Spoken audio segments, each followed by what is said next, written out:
शास्त्रों के अंदर कहा गया है लक्ष्य 84। लक्ष्य के दो अर्थ है। एक अर्थ लक्ष्य माना लाख, और दूसरा लक्ष्य माना ध्यान देना। कहते हैं लक्ष्य में रखते हुए काम करना, ध्यान में रखते हुए काम करना। यानी हर जन्म में जो कर्म फाइनलाइज करते हैं उसको ध्यान में रख करके करना। और इसीलिए सिर्फ 84 जन्म अगर कहे, लक्ष्य 84, सिर्फ 84 जन्म, अगर सिर्फ 84 जन्म कहे तो हिसाब देना पड़े कि हमने 84 जन्म कैसे लिए, जो हिसाब आज की दुनिया में किसी के पास नहीं है। इसीलिए भगवान आकर के उस हिसाब को हमें स्पष्ट करता है कि हमारे कितने जन्म, 84 जन्म मैक्सिमम, मिनिमम 1 जन्म, लेकिन वो जन्म भी हम कैसे चारों युग में, सतयुग, त्रेता युग, द्वापर युग, कलयुग में प्राप्त करते हैं।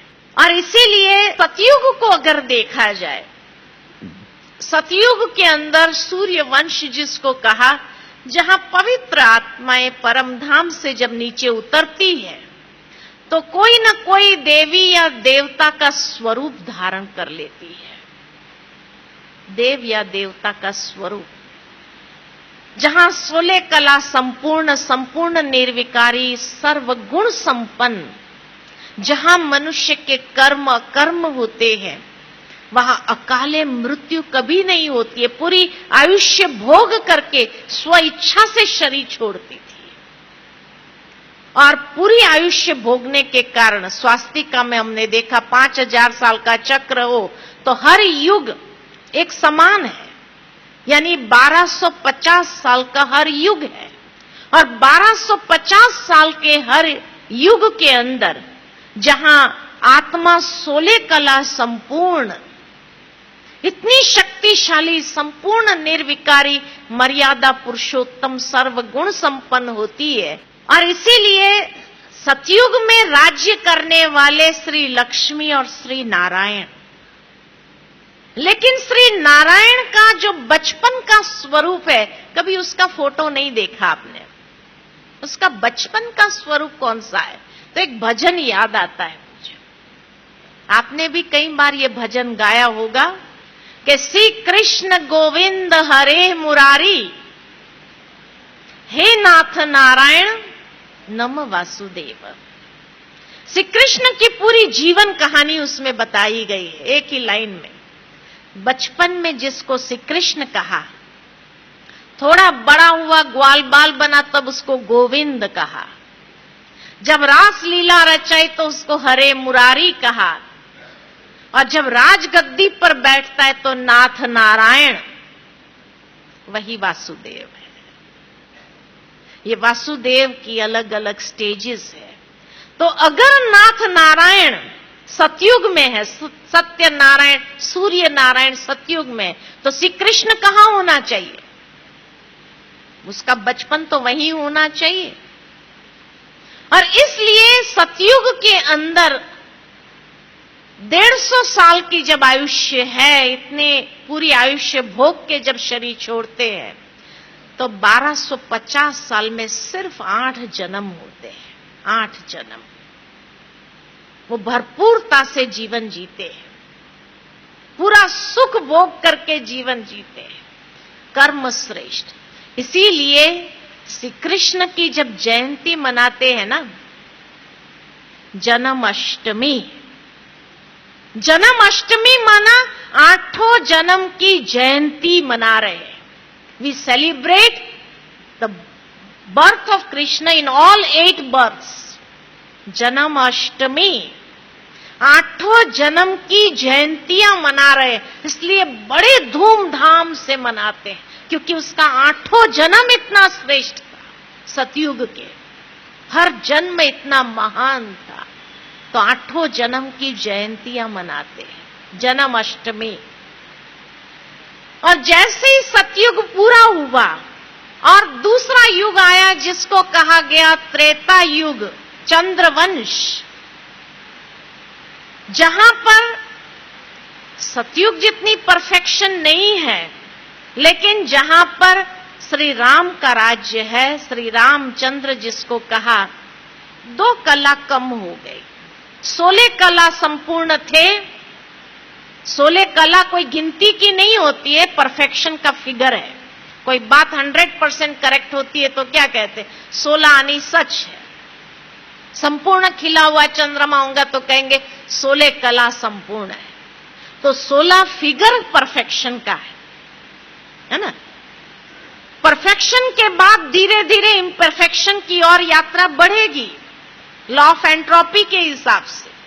और इसलिए त्रेता युग में आए तो 2 कला कम हो गए, 14 कलाधारी बने। लेकिन मर्यादा पुरुषोत्तम इस युग में भी है।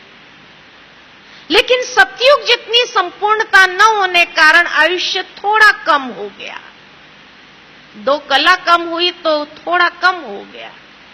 और इसलिए 125 साल के आसपास जब आयुष्य हो जाती है तो जन्म बढ़ जाते हैं, 8 जन्म से 12 जन्म हो जाते हैं।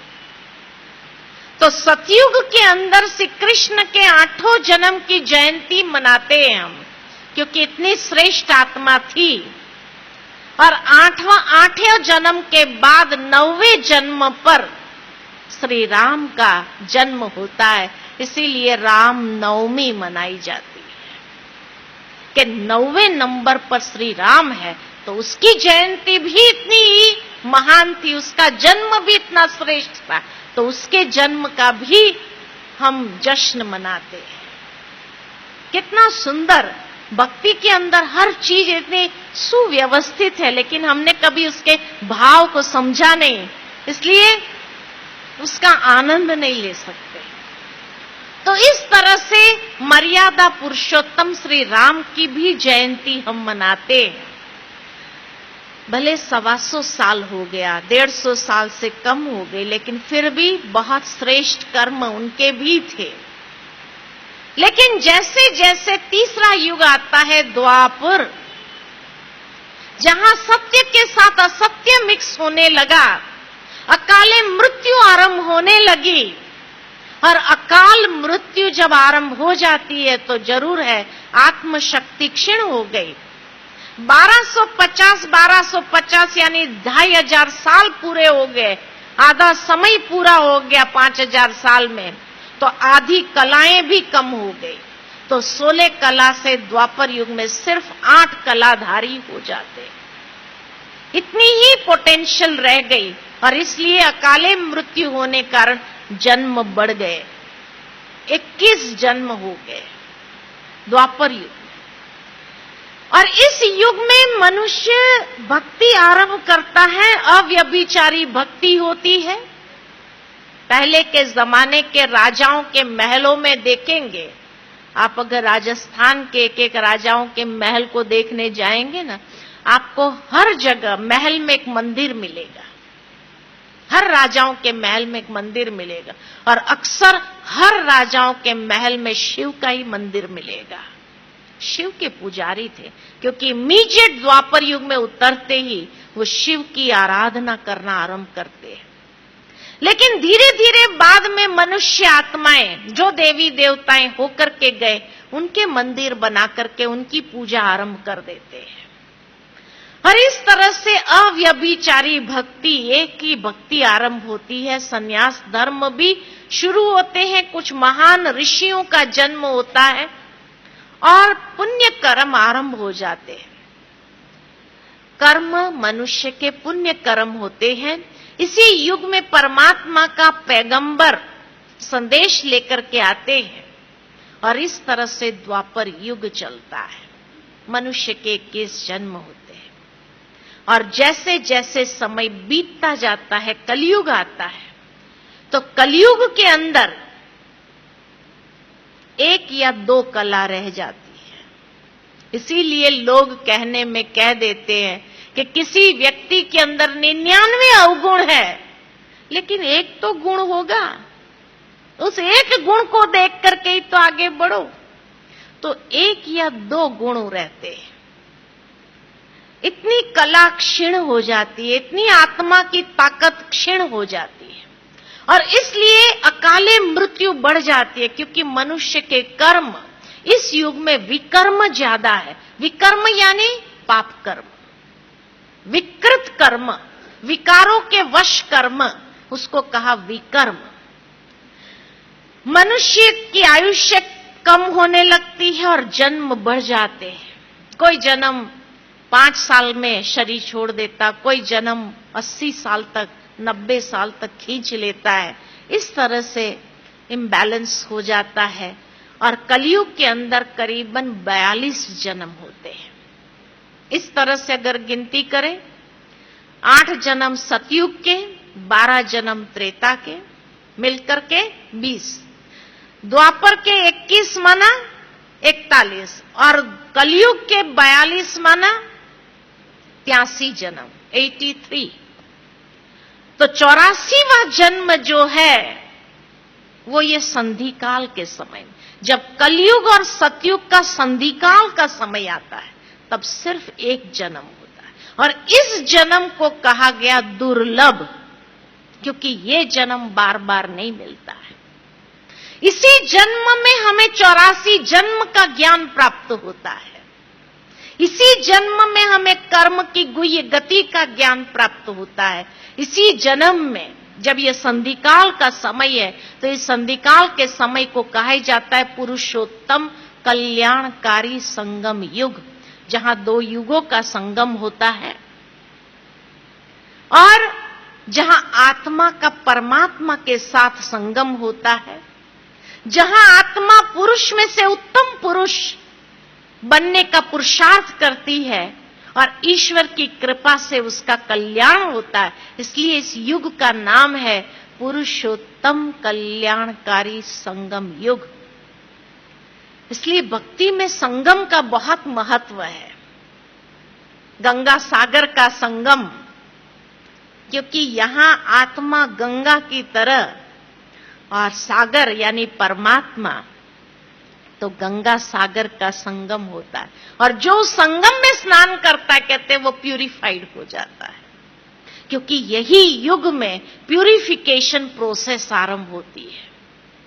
मनुष्य उत्तम पुरुष बनने के लिए श्रेष्ठ कर्म का आचरण करने लगता है, और परमात्मा का विशेष आशीर्वाद उसके ऊपर रहने के कारण वो उत्तम पुरुष बन करके आगे बढ़ता है।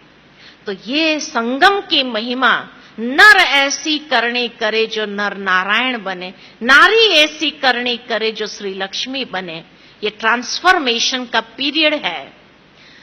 इतना बड़ा ट्रांसफॉर्मेशन जहां हो जाता है कि मनुष्य नर से सो नारायण, नारी से सो श्री लक्ष्मी। ये कहावतें भक्ति में ऐसी ही नहीं पड़ी है, ये प्रैक्टिकल हुआ है, इसीलिए कहावत।